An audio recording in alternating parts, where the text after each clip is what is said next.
Hi, I'm Stan. I'm here at the Wabatech Youth Business Conference here in Sudbury. It's the week of March 5th, 6th, and 7th. What you're seeing in the back is you're seeing Kevin Rose leading a gang of young people, and what they're doing is they're doing an activity called the General Store. It's an online activity, and the online activity is a business activity, and they have a bunch of different type of real life situations about business. And it's really neat, it's really engaging, and they're having a lot of fun. And if you notice right now, they're working on a PowerPoint. So what they're doing is they have a whole pile of information on the screen, and they're reading off the screen, and they're working together, and they're using it as a visual reference, and it's really good. But what I wanted to do is I wanted to spend a little bit of time talking about the proper usage of PowerPoint. So I guess you can say presentation skills part 3. And I'm going to keep this really short, but I really want to make this really simple to understand. I travel all over the country. I do work with many people, and I'll have people talk to me and say, "Wow, Stan, you never use a PowerPoint." Yeah, they're right. And you see a lot of people do. They use PowerPoint, but they don't just use PowerPoint, they rely on PowerPoint. Many people I come across, they say this: "I'm creating a PowerPoint presentation." Red flag right there.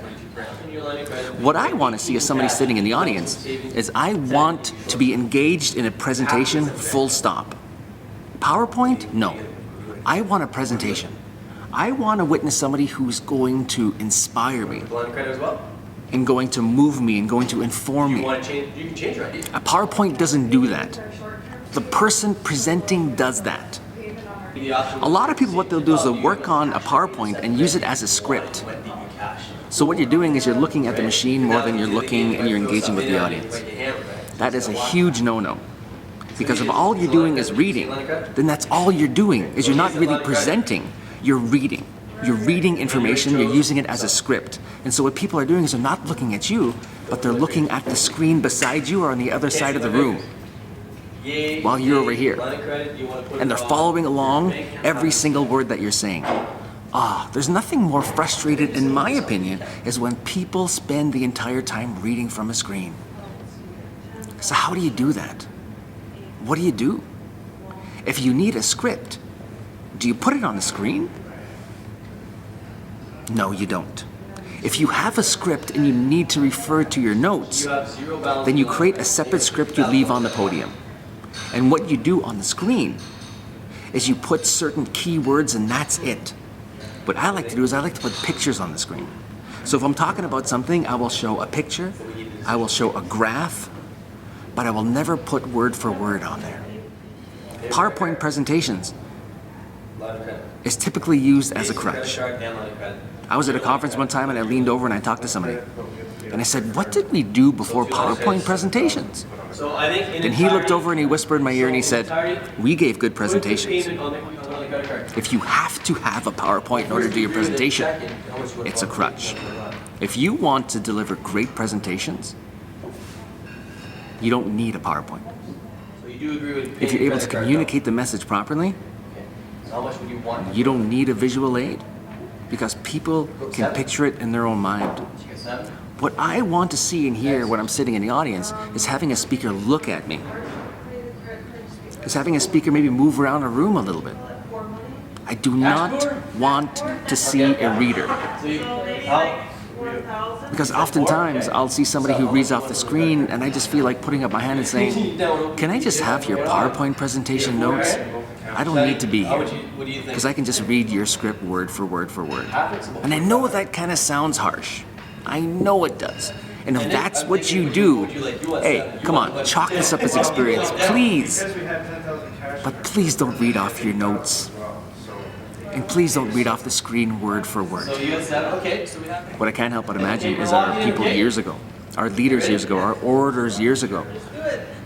300 years ago, we wouldn't be sitting in a longhouse with a PowerPoint machine and a projector.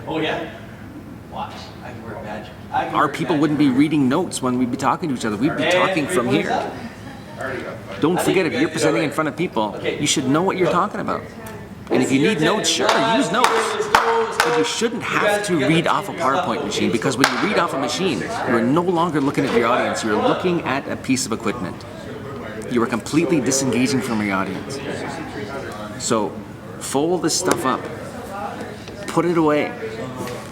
Have your notes in your hand if you want. Look at your notes, but look up at the audience, smile. Look up at the audience, smile. Refer to your notes. It's okay to read a couple lines, close them up, look back at your audience. And if you have to use a PowerPoint, please, not too much information. I'd like to think you shouldn't have more than 10, 15 words on the screen. But the bulk of the information shouldn't come from the screen, should come from you. That's why you're there. Don't forget, people are there to see you, not to see you read, but they want to experience the best of you. You're in charge. Enjoy the moment. Embrace the moment. That's the way to get it done. That's the way to get it done. I too, when I first started out doing this, was one of those people who sat in the audience, frustrated by the quality of speakers. And I believe we're getting better. We're getting better. But I saw this guy speak. His name was Bill. And Bill was awesome. He was great. And I thought to myself, I want to be like Bill. I want to be like Bill. So I did everything like Bill. I was a carbon copy of Bill for a while. I did everything Bill did. But while I was trying to be like somebody else, I truly found my way. So when you see somebody who's great, when you see somebody who's a really good presenter, I want you to take notes of what they're doing well. I sit with people all over the place, just in the audience, and sit having lunch with people, and people are dynamic on their own right. But when they get up on stage, something happens, they freeze up. I've seen some people stick behind the podium and completely blow me away with the quality of the story and how they tell it. You see, we all have strengths, we all have weaknesses. Embrace your strengths.